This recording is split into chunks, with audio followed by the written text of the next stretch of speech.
Welcome back to my channel women's health talk. और यहाँ पर हम बात करते हैं विमेंस के हेल्थ से रिलेटेड टॉपिक्स पर। तो आज हम बात कर रहे हैं वाइट डिस्चार्ज के बारे में, यानी वजाइना से होने वाला एक वाइट डिस्चार्ज जो हर किसी महिला को होता है, लेकिन कभी कभी ये बहुत ज़्यादा होने लगता है, जिसे हम श्वेत प्रदर या फिर ल्यूकोरिया के नाम से जानते हैं। तो ये क्या होता है और महिलाओं में बहुत ज़्यादा कॉमन है, और इसको कैसे आप घरेलू तौर पर इसका इलाज कर सकते हैं, कैसे पहचानें ये नॉर्मल डिस्चार्ज है या ल्यूकोरिया के कारण से है, क्योंकि अक्सर महिलाओं को यह दुविधा बनी रहती है। तो चलिए आज जानते हैं ल्यूकोरिया क्या होता है और ये डिस्चार्ज होना कितना खतरनाक हो सकता है। इसके लिए आप घरेलू तौर पर क्या कर सकते हैं, इसके होने के क्या कारण होते हैं, चलिए जानते हैं। जैसे ही कोई महिला जो है फर्टाइल होती है, यानी उसकी एज ऐसी हो जाती है कि वो बच्चे को कंसीव कर सके, उसका जो सिस्टम है पूरी तरीके से डेवलप हो चुका होता है, तो उसको हर महीने आने के पहले या बाद में वाइट कलर का डिस्चार्ज होता है, जो कि उसके फर्टिलाइजेशन को इंडिकेट करता है। और ये डिस्चार्ज जो है अलग अलग तरह के होते हैं। ऐसे में ही वाइट डिस्चार्ज जो है कभी कभी उसकी जो मात्रा है बहुत ज़्यादा बढ़ जाती है, बहुत ही वाटरी हो जाता है, बहुत ज़्यादा होने लगता है। तो फिर ऐसे में महिलाओं को शंका होती है कि जो डिस्चार्ज हो रहा है वो नॉर्मल है या एबनॉर्मल है, कहीं मुझे श्वेत प्रदर तो नहीं हो गया, सफ़ेद पानी की बीमारी तो नहीं हो गई है, ल्यूकोरिया तो नहीं हो गया। तो ये सभी चीज़ें जो होती हैं महिला समझ नहीं पाती हैं। तो आज हम इसी को जानते हैं कि अब वाइट डिस्चार्ज होता क्यों है और ये ल्यूकोरिया और इसमें क्या फ़र्क होता है।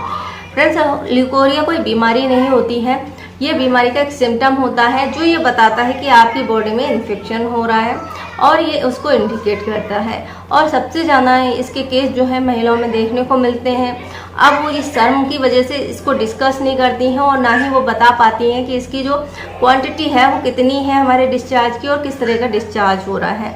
तो सबसे पहले हम वाइट डिस्चार्ज को समझते हैं। हर महिला को वाइट डिस्चार्ज होता है, तो इसे लेकर के डरने की ज़रूरत नहीं है। इसकी जो क्वांटिटी होती है बहुत कम होती है, इतनी कम होती है कि इससे आपको गीलापन फील नहीं होता है। नेक्स्ट चीज़ होती है कि ये चिपचिपा थिक होता है, और थोड़े थोड़े टाइम बाद इसका जो टेक्सचर है वो बदलता रहता है, जो ये इंडिकेट करता है कि आपकी बॉडी में फर्टाइल डेज कब हैं और कब, जिसके अनुसार आप अपनी प्रेगनेंसी प्लान कर सकते हैं, ओव्यूलेशन आपका कब हो रहा है। तो वही चीज़ ये हमारा डिस्चार्ज बताता है। वाइट डिस्चार्ज होता है 13-14 की एज से शुरू होता है, और फिर आपकी जब तक मेनोपॉज नहीं हो जाता जब तक होता रहता है। तो ये बहुत ही इंपॉर्टेंट होता है। इसका काम क्या होता है? वाइट डिस्चार्ज जो होता है बैक्टीरियल वायरस से होने वाले इन्फेक्शन से बचाता है, लुम्ब्रिकेट की तरह काम करता है, साथ ही साथ ये फर्टिलाइजेशन को इंडिकेट करता है।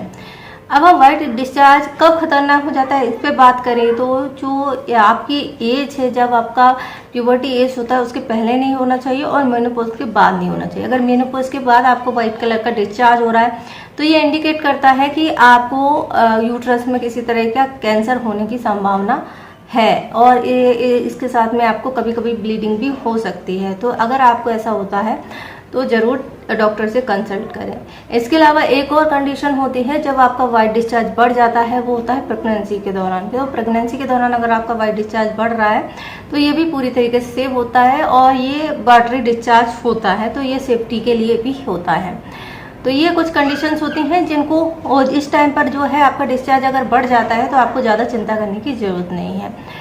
और कौन सी कंडीशन है जिन पर आपको चिंता करनी है? ये आपका पैंटी जो है गीला होने लगा है, इचिंग हो रही, रेडनेस हो रही है, खुजली हो रही है, या फिर आपका मेनोपॉज हो रहा है उसके बाद में आपको डिस्चार्ज हो रहा है, आपकी प्यूबर्टी के पहले इस तरह के डिस्चार्ज होने लगे हैं, तो फिर आपको सोचने की ज़रूरत है। लेकिन जब इस डिस्चार्ज में कुछ चेंजेस हो जाते हैं, या फिर इसकी में स्मेल आने लगती है, बदबू आने लगती है, इसका कलर चेंज हो जाता है, वजाइना में खुजली होने लगती है, आपके लोअर एब्डोमिनल में दर्द रहने लगता है, कमर टूटने लगती है, आपको कमजोरी महसूस होने लगती है, थकावट ज़्यादा होने लगती है, तो ये सारे सिम्टम जो होते हैं वो ल्यूकोरिया के होते हैं। क्योंकि वाइट डिस्चार्ज और ल्यूकोरिया सेम ही होते हैं, बस इसमें इन्फेक्शन की वजह से इसका डिस्चार्ज जो है बहुत ज़्यादा बढ़ जाता है। तो वेजाइना में एक बैक्टीरिया ट्रिकोमोन्स वैगिनैलिस की वजह से ये डिस्चार्ज जो है बढ़ जाता है। अब इस डिस्चार्ज पर ध्यान देने की ज़रूरत होती है। सबसे पहली बात ये होती है कि जो डिस्चार्ज है वो कितना हो रहा है। अगर इसकी क्वांटिटी बहुत ज़्यादा है, आपको गीलापन फील हो रहा है, तो ये ल्यूकोरिया का सिम्टम होता है। दूसरा, इस तरह का जो डिस्चार्ज होता है उसमें काफ़ी स्मेल आती है, बदबू आती है। अगर इनका इन्फेक्शन ज़्यादा टाइम तक बना रहता है तो जो डिस्चार्ज होता है येलो हो सकता है, ग्रे हो सकता है, इसके अलावा पिंक हो सकता है कि ब्लड उसमें मिक्स होकर आता है, जिसके कारण से आपको दूसरे इन्फेक्शन हो सकते हैं। यानी कि आपके यूट्रस या अंदरूनी जो आपके ऑर्गन्स हैं उनमें किसी न किसी तरह की प्रॉब्लम है, जिसकी वजह से ये डिस्चार्ज होने लगता है। अब हम बात करते हैं कि ये डिस्चार्ज होने का कारण क्या है, इस तरह के इन्फेक्शन होने की वजह क्या होती हैं। फ्रेंड्स, वैसे देखा जाए तो जो लोग बहुत ज़्यादा चटपटा खाते हैं, बहुत तीखा खाते हैं, बहुत खट्टा खाते हैं, बहुत मसालेदार चीज़ें खाते हैं, उन महिलाओं को ये इस तरह के डिस्चार्ज देखने को मिलते हैं। तो ज़रूरी होता है सबसे पहली बात कि आपको जो चीज़ नुकसान कर रही है उसको खाना छोड़ दें। बहुत सारी महिलाओं को खट्टा खाते ही उनके निचले पार्ट में भारीपन लगता है, यूट्रस में भारीपन लगता है, बार बार यूरिन जाने की इच्छा होती है, या फिर ये इस तरह का जो डिस्चार्ज है वो बढ़ जाता है। तो ये लिकोरिया का सिम्टम होता है। तो बहुत ज़्यादा तेल मसाले वाली खट्टी तीखी चीज़ें जो होती हैं वो खाना छोड़ देना चाहिए। इसके होने के रीज़न की बात करें तो सबसे बड़ा रीज़न होता है हाइजीन की कमी, यानी कि आप ध्यान नहीं रखते, जिसके कारण से ये इन्फेक्शन हो जाते हैं। कई बार ऐसा होता है कि आप पब्लिक टॉयलेट या पब्लिक प्लेस की कोई ऐसी चीज़ें यूज़ करते हैं जिसके कारण से वहाँ से ये आपको इन्फेक्शन लग सकते हैं। इसके अलावा असुरक्षित यौन संबंध की वजह से भी आपको इस तरह के इन्फेक्शन हो जाते हैं। खून की कमी हो, पोषण की कमी हो, और इस तरह की जो चीज़ें होती हैं, बहुत ज़्यादा तेल मसाले वाली महिलाएं जो होती हैं उनको इस तरह के इन्फेक्शन देखने को मिलते हैं। अब जब आपको कारण पता चल गए हैं तो इसका इलाज भी, आप इसका क्योर कैसे करेंगे, बहुत ज़्यादा आपको हाइजीन का ध्यान देना है। और अगर इसके अलावा जिन लोगों की इम्यूनिटी कमज़ोर है उनको जल्दी हो जाता है, डायबिटीज़ वाली महिलाओं को जल्दी हो जाता है, तो ये सभी कारण इसके हो सकते हैं। अब हम बात करते हैं इससे बचाव के बारे में। तो सबसे पहला होता है आपको अपनी साफ सफाई का ध्यान देना है। कॉटन की चीज़ें, पैंटी यूज़ करनी है, और इस तरह हेल्दी चीज़ें आपको खानी है, डाइट अच्छी रखनी है और एक्टिव रहना है। थोड़ी बहुत एक्सरसाइज भी आपके लिए अच्छी होती है, और बहुत ज़्यादा कोई ऐसे प्रोडक्ट यूज़ नहीं करना है जो कि आपको वजाइना को साफ करने के लिए जो मार्केट में आते हैं, क्योंकि इससे उल्टा आपका इन्फेक्शन बढ़ सकता है, क्योंकि पीएच इससे गड़बड़ा सकता है। अब हम घरेलू उपचार की बात करें तो जिन लोगों को भी लिकोरिया की समस्या है उन्हें 2 चम्मच आंवले का चूर्ण रोजाना जरूर खाना चाहिए, जो कि उनके श्वेत प्रदर की बीमारी में फायदेमंद होता है। इसके अलावा आप केले को तो 2 केले ले सकते हैं, घी के साथ ले सकते हैं या शहद के साथ ले सकते हैं, या फिर आप फिटकरी के साथ इसका सेवन कर सकते हैं, जो कि आपके लिए काफ़ी फायदेमंद रहेंगे। इसके अलावा आप अमरूद ले सकते हैं, अमरूद का चाय बनाकर आप ले सकते हैं, उसके पत्तों की, जो भी आपके लिए फ़ायदेमंद रहेगी, और इसको आप वॉश करने के लिए यूज़ कर सकते हैं। इसके अलावा सूखे अंजीर जो होते हैं वो काफ़ी फ़ायदेमंद होते हैं, क्योंकि जिन लोगों को खून की कमी की वजह से इन्फेक्शन बार बार होता है, तो 2 से 3 अंजीर को आपको रात को भिगो कर रख देना है और सुबह ये खाना है, इसका पानी भी आपको पीना है। इसके अलावा त्रिफला चूर्ण होता है वो आप ले सकते हैं, 2 से 3 चम्मच त्रिफला जो है आपके लिए काफ़ी अच्छा रहेगा। दालचीनी का सेवन कर सकते हैं, गुलाब के पत्ते ले सकते हैं, दही ले सकते हैं, सफ़ेद मूसली, इसबगोल की भूसी मिला करके आप ले सकते हैं। इसके अलावा नीम की छाल जो होती है उसका इस्तेमाल किया जा सकता है।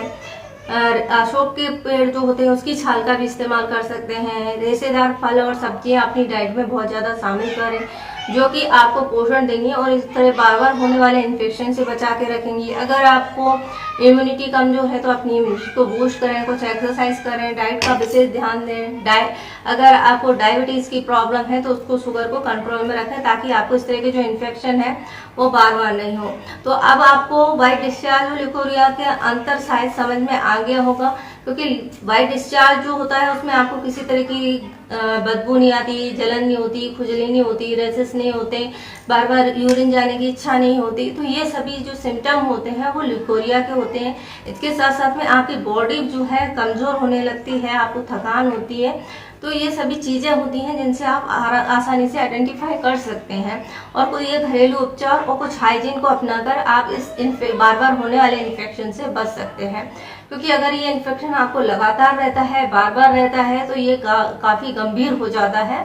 इसलिए ज़रूरी होता है, अगर आपको घरेलू उपचार से फ़ायदा नहीं मिल रहा है तो आप गायनिक से मिलें, वो आपको इसके लिए प्रॉपर ट्रीटमेंट देंगी, टेस्ट करेंगी और कुछ मेडिसिन देंगी, जो कि आपको कुछ हो सकता है वजाइना में रखने के लिए दी जाए, या फिर आपको ओरल टैबलेट्स भी दी जा सकती हैं। तो ये आप चेकअप कराकर उसका ट्रीटमेंट ले सकते हैं। तो आई होप आपको ये जानकारी पसंद आई होगी।